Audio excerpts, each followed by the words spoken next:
All right, so we are going to work on solving some radical expressions. Okay, so we're going to really just stick with the square roots for the most part. But a radical equation has variables and one or more radicands. For example, sorry, I just lost my writing tool here. This would be a radical equation because we have a fourth root. We have a radical right here. So I just need a radical. This one has two radicals and it still counts as a radical equation. So some of them we're going to deal with are going to just have one radical and some of them are going to have two radicals.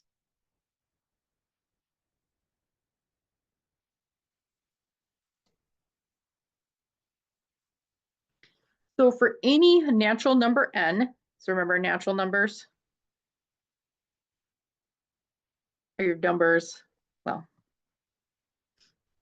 natural numbers are your numbers 1, 2, 3, 4. So we're looking at those kind of numbers. So for any natural number n, if the equation a equals b is true, then a to the power of n equals b to the power of n. And this is true for natural numbers. Now, if you start getting into integers, this isn't always, it gets weird. So we're just focusing on the natural numbers for right now. So what that means is that if I had 3 was equal to x, well, that means 3 to the power of 2 is also equal to x squared. Okay, so like I said, we could just do this power to set two things on the same side. But that also means if I had the square root of x equals 5, well, then I can also go back and say, okay, well, the square root of x squared is equal to 5 squared. And the square root and the square cancel each other out, so we'd have x is equal to 5 squared.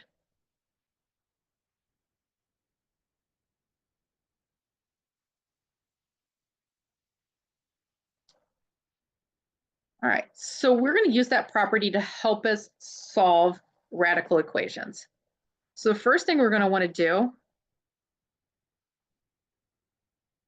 is we want to isolate the radical.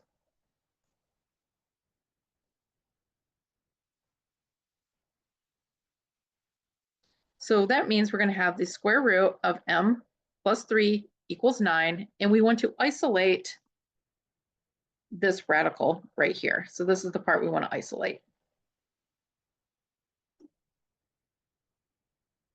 So what we can do, this one's not going to be too much work. If I just subtract 3 from both sides, well, then I have the square root of m is going to be equal to 6. So my second part is I'm going to remove the square root by squaring both sides.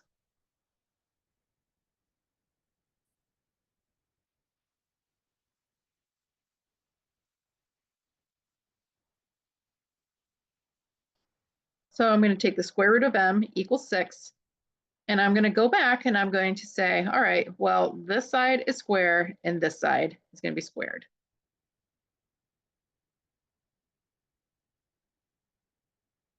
I get my blue back. So that means if I square, I have to take a square root and then I square. Basically, it cancels these two operators out and I'm just left with the m. And then I'm left with 6 squared, which is 36. So here we're saying that m would be 36. So we have to next check your answer. So it's going to be really important to actually check your answers here. Well, if m is 36, the cube root of 36 plus 3 equals 9. Give myself a tad bit of room here.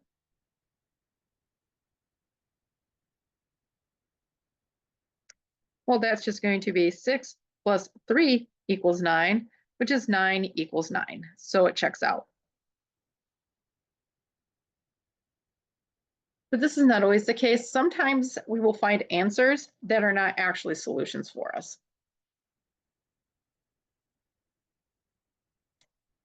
So the principle of powers does not always give equivalent equations. For this reason, we must always check our solutions. So what we're talking about is, like, let's say I had the square root of x equals, let's say, -7. I can still technically solve this. If I square both sides, that is still true. This is still the same. Let me actually write it down here. So if this is true, this is still true. The square root of x equals -7. However, these are not truly equivalent.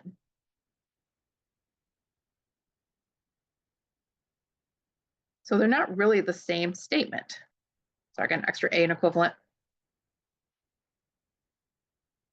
And the reason we'll know that is that here we know that there's nothing that I can take the square root of that's going to give me a negative solution in the real numbers.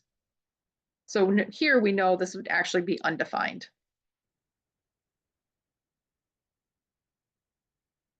Because remember, we're talking about principal roots here.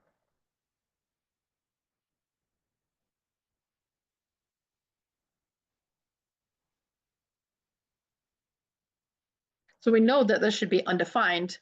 But if we look at this equivalence equation over here, well, this is going to say x is equal to, well, 49. And so we'll go, hey, I have a solution here. It's 49. But if I check that solution, the square root of 49 is going to be just +7. And like I said, it's because of that part where we only take the principal root is what we're looking at.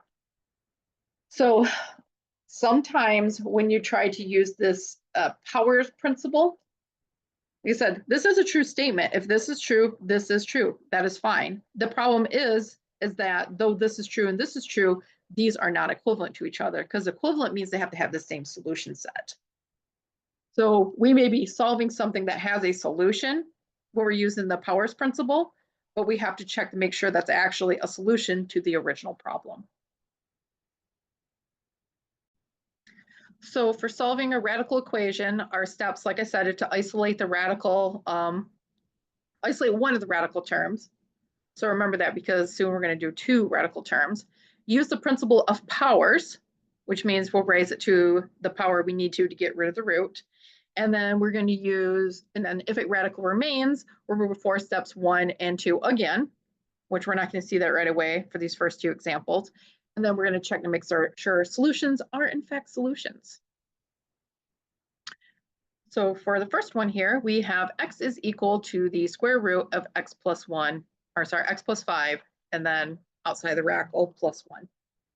So we're going to isolate this radical. So to do that, we'll just subtract 1 from both sides. So I have x minus 1 equals the square root of x plus 5. Now we want to get rid of this radical. So if I square here, that means everything on this side needs to be squared as well. Like if I multiply on one side of an equation, I have to multiply everything on the other side of the equation as well. So everything's getting the square. So what this means is that I'm going to have x plus 1 squared is going to be equal to x plus 5. So right now, what we have here is not a solution, but this is a quadratic equation.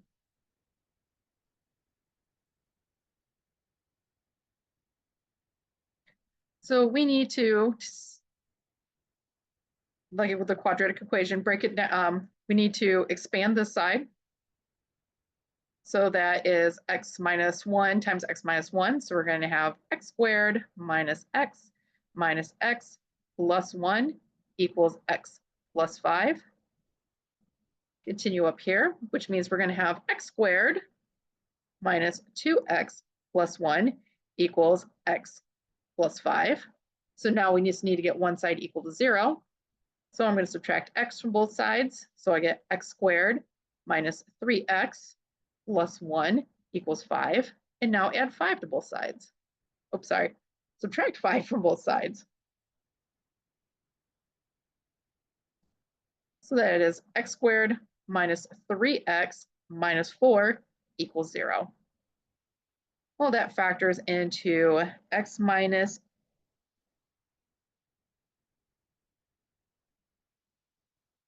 quick second here.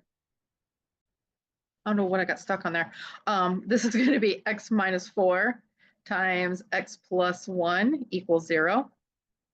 So my solutions are going to be either x is equal to 4 or x is equal to negative 1. So remember, this is a critical step next because we have two solutions, doesn't mean they're actually both solutions. So I'm going to first check x equals 4 and see if that one's actually a solution. So that means every place I have an x, I'm going to replace 4. So now I have 4 is equal to the square root of 4 plus 5 plus 1. So that is going to be 4 equals the square root of 9 plus 1. That is going to be 4 is equal to 3 plus 1, which is 4 is equal to 4. That one checks out. This is a solution. Now we're going to check x equals negative 1. So that means negative 1 equals the square root of negative 1 plus 5 plus 1. So this is negative 4 is equal to the square root of 4 plus 1. And, oh, not negative 4, negative 1. Sorry about that.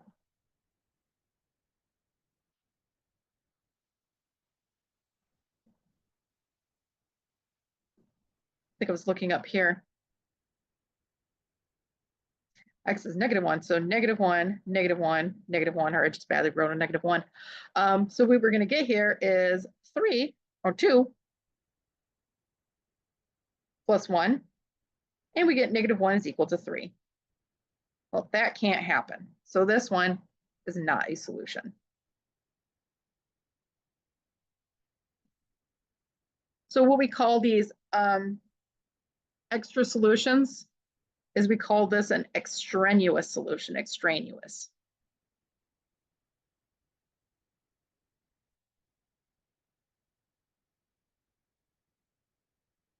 It's an extra solution. It's not really a solution. It's a solution to this here, but it's not a solution to this up here.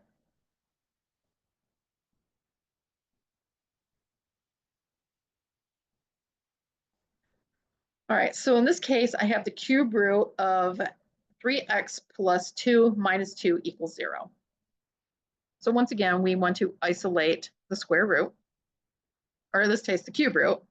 So this is going to be cube root of 3x plus 4, and we're going to add 2 to both sides, so that we'll have this is equal to 2. So because this is a cube root, I have to raise this to a power of 3 to counteract that root. So really what it comes down to is if I have a kth root of a x and we raise that to the k, that's just going to give me a back. So this is going to cancel out this, and I'm just left with the 3x plus 4. I'm left with the inside, and this is going to be 8. So if I just solve for x, minus 4 from both sides, 3x is equal to 4. Divide both sides by 3. We're going to get x is equal to 4 over 3. But remember, we need to check that solution. So going back to the original equation, cube root of 3. X is now 4 over 3. We plug that back in. Plus 4 minus 2 equals 0. So we have cube root. So 3 times 4/3 is going to be 4. So 4 plus 4 minus 2. We're going to have the cube root of 8 minus 2 equals 0. Well, the cube root of 8 is just positive 2. So 2 minus 2 equals 0.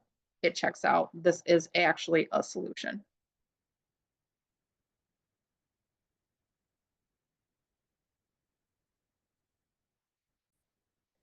Okay, so for number 7 on your worksheet, just take a moment here, and we have 3 equations. So remember, what we need to do is isolate this radical by itself. So this one's multiplied by 2. So remember, it's this radical, though, that needs to be isolated. So what do I do to isolate that radical? Okay, so for A, we have 2 plus the square root of 3x equals 7. So to get 3x by itself, we subtract 2 from both sides. So now we have the square root of 3x is equal to 5. So next, we want to get rid of that square root. So we raise everything on both sides to the power of 2. So we have 3x is equal to 25. Then from here, we're just going to get that x by itself. So x is going to be 25 over 3. All right, so remember, after we do that, we need to check. So we're going to do 2 plus the square root of 3 times 25 divided by 3. Let me write that a little easier to see. Like a taller radical.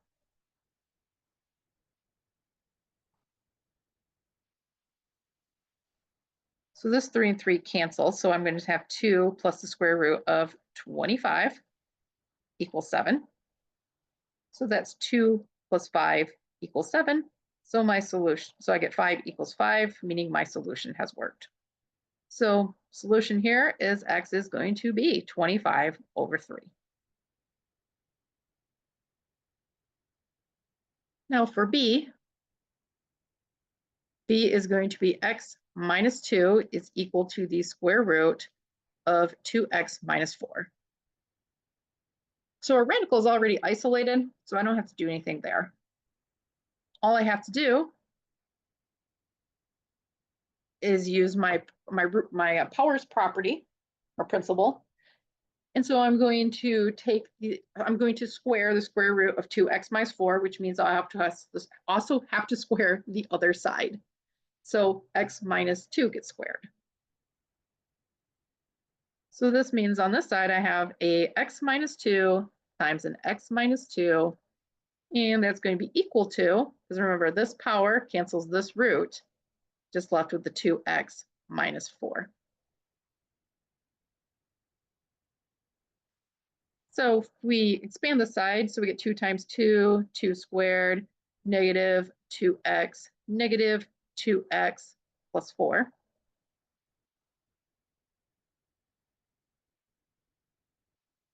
Make that a little easier to see.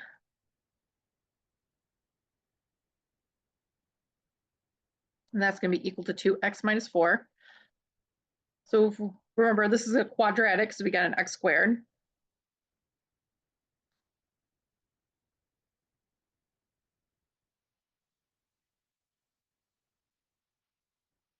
So we need to isolate or make one side equal to 0, so we can subtract 2x from both sides.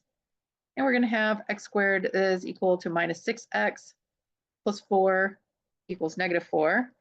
Add 4 to both sides, and I'm going to have x squared minus 6x plus 8 is equal to 0. So this factors into x minus 2, x minus 4, because these multiply to give me positive 8 and add to give me negative 6. So my possible solutions are x is equal to 2 or x is equal to 4.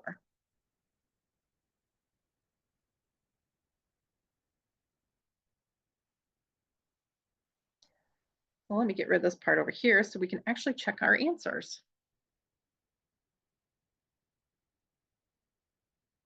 So first I'm going to check x is equal to 2. So going back to my original equation, I'm going to have all my x's are replaced with 2. So 2 minus 2 equals the square root of 2 times 2 minus 4. So this is going to be 0 equals the square root of 4 minus 4, which is 0 equals the square root of 0. The square root of 0 is just 0. that checks out. So x equals 2 is a solution. We're next going to check x is equal to 4 and see if that works. So every place I have an x is a 4 now, so 4 minus 2 equals the square root of 2 times 4 minus 4. So this is 2. This is going to be the square root of 8 minus 4. This is going to be 2 is equal to the square root of 4. So we get 2 equals 2. So this case, we do have two solutions.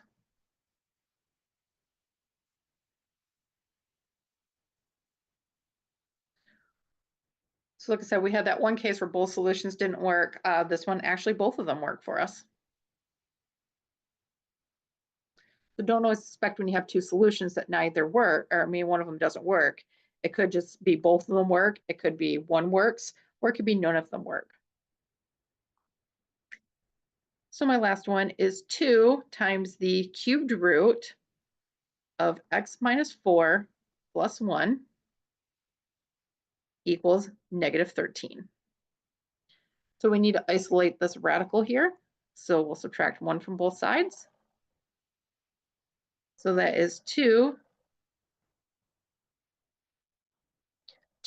times the cube root of x minus 4 equals negative 14. Divide both sides by 2. I'm going to end up with the cube root of x minus 4 equals negative 7. So I take both sides and I'm going to cube to get rid of the cube root. So x minus 4 is going to be equal to negative, actually I forgot what this would be, 7 to the power of 3, there we go. I knew when I see it, I'd recognize it, 343. So if I add 4 to both sides, x is equal to negative 339. Now we just have to check that it's actually a solution. So back to the original equation, we have 2 times the cube root of x, which happens to be negative 339, minus 4, plus 1, and this should all equal negative 13. So we have 2 times the cube root of negative 343.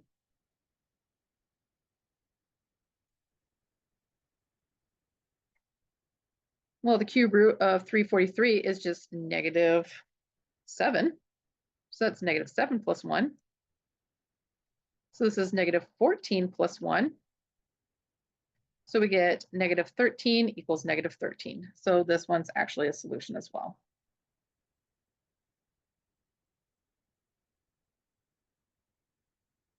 But you definitely always have to check your solutions because there's a chance that one of your solutions may not actually work.